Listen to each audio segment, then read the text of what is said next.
Today we are talking about a major national topic that's trending across Nigeria, and many people are talking about it online, on TV, and in community conversations. Before we dive in, if you are enjoying this news breakdown, go ahead and smash that like button and subscribe to the channel so you don't miss more updates like this. Now let's get into the gist. A former Nigerian military head of state, General Ibrahim Badamasi Babangida Ladabada, commonly known as IBB, has made a strong public statement urging President Bola Ahmed Tinubu to take decisive action against insecurities in the country. Specifically, IBB said the government should go after not only armed bandits and terrorists, but also people he described as sympathizers and negotiators who are making the security situation worse. This call includes individuals like Sheikh Ahmad Gumi, a well-known Islamic cleric who has been at the center of controversy because of his involvement in peace efforts with armed groups. Now, a number of Hausa community groups and voices online have openly expressed support for IBB's call.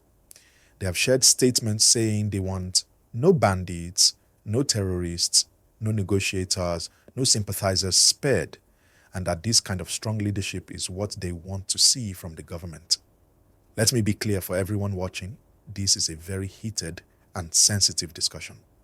It touches on national security, the role of religion in peace efforts, public safety, and how leaders respond when communities are living with fear because of kidnappings, killings, and bandit attacks. And speaking of that, if you are following this story and you want more deep dives like this, go ahead and hit subscribe and turn on notifications so the next part drops right in your feed. Okay, so here's where it gets interesting and why people are divided. Sheikh Ahmad Gumi is a controversial figure. Some Nigerians accuse him of being too close to bandits because he has gone into forests and met with them in the name of trying to secure peace. Others argue that negotiation is necessary when lives are at stake, and that simply confronting the groups with force won't lead to the release of kidnapped citizens. Recent calls for his arrest stem from the belief by some that engaging with these groups gives legitimacy to criminal violence, but it's not as simple as it sounds. Sheikh Gumi himself has denied being a supporter of bandits and says his role is about trying to stop the violence and create pathways to peace. He argues that those who call for his arrest do not fully understand his intentions, and he seeks to emphasize his humanitarian purpose. Now, this is where the debate broadens. Some civil society organizations and rights groups have also weighed in by calling on President Tinubu and security agencies to take action, not just against bandits, but against anyone they believe is aiding or supporting criminal networks in ways that harm public security. Some suggest that words that seem to legitimize violence must be treated as threats to national peace and prosecuted under the law. At the same time, many others caution against a heavy-handed approach without evidence, arguing that peaceful negotiation and engagement are important tools in reducing violence and saving lives. This is part of why the debate has become so broad and nuanced. Let's pause here. If you are following this news and want the full picture from both sides, go ahead and comment below. Tell me what you think. Should the government take action against Gumi and others? Let me know in the comments. Moving on. This issue is happening against the backdrop of a long-standing conflict involving armed banditry across parts of northern Nigeria, where kidnappings and attacks have disrupted farming, education, and daily life for many communities. And the federal government under President Tinubu has declared a renewed security focus and has stated publicly that bandits and those who support violent crime will be treated seriously under the law with no mercy. Because of that stance, IBB's comments have struck a chord with many Nigerians who feel that governments in the past have not been tough enough. Some people point out the pain and suffering of families who have lost loved ones or had children kidnapped, and they see IBB's call as a signal that tough talk must be backed by action. But others are still worried that focusing only on arrests may backfire if proper legal procedures are not followed.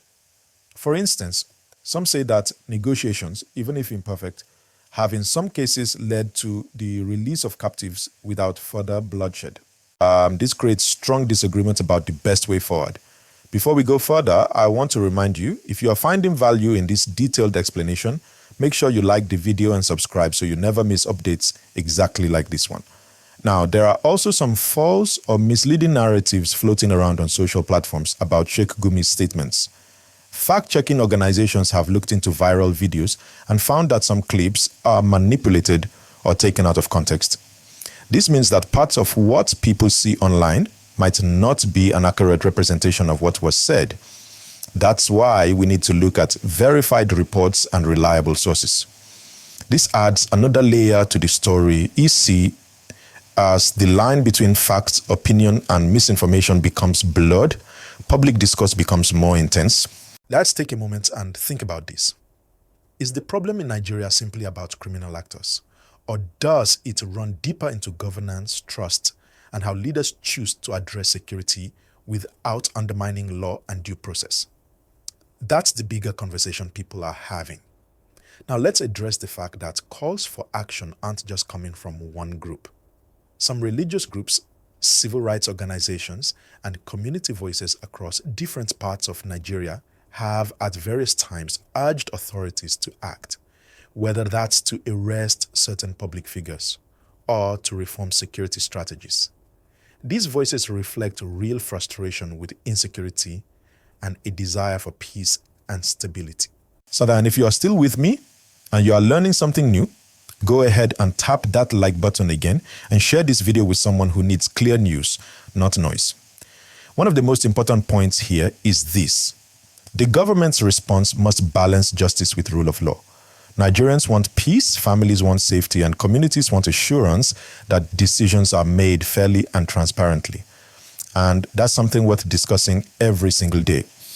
If you want me to continue with more angles on this story, including reactions from political leaders, legal experts, or how this might affect security policy going forward, just say continue the gist in the comments or right now, and I'll take it deeper.